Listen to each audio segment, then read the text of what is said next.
joining me to talk about the latest on the Hamas and Israeli conflict is Israeli government spokesman and former international media advisor to the President of Israel, Eylon Levy.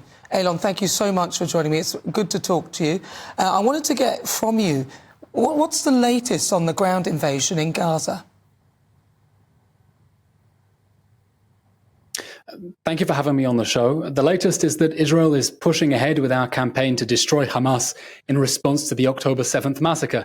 It's been only 3 weeks since Hamas death squads invaded southern Israel and shot, raped, mutilated, burned, beheaded everyone in sight. We're still counting and collecting bodies and trying to identify them because some of them were burned beyond recognition. In the last few days, Israel has expanded its ground operations.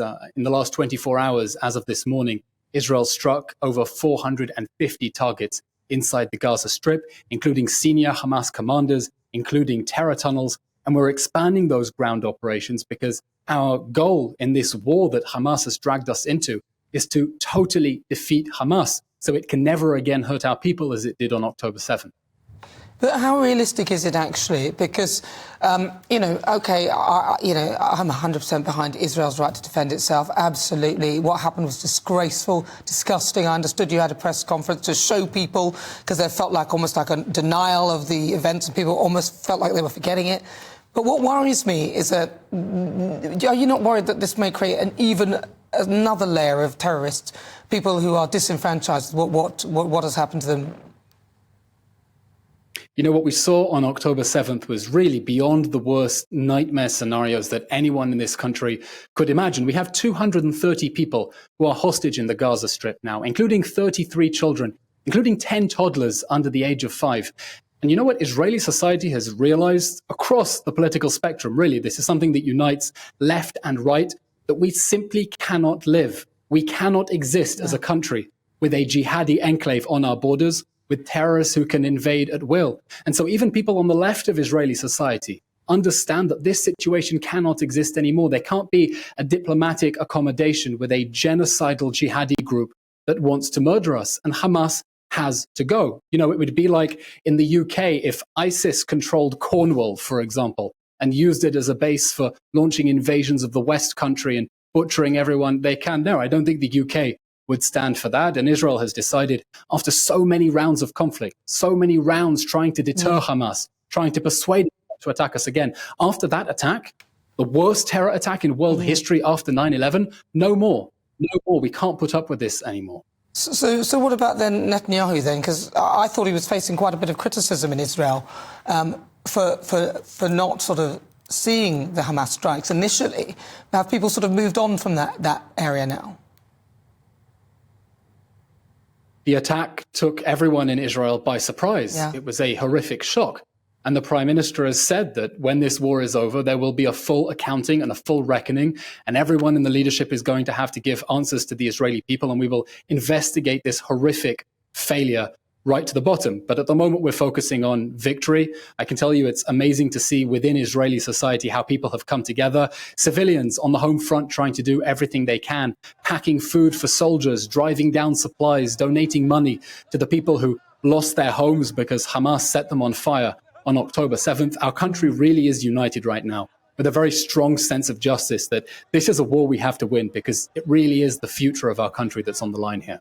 So what about the civilians then in Palestine? Are they casualties of war? Is that, are people not concerned about the amount of death and destruction that will be sort of as a result of the strikes on Gaza?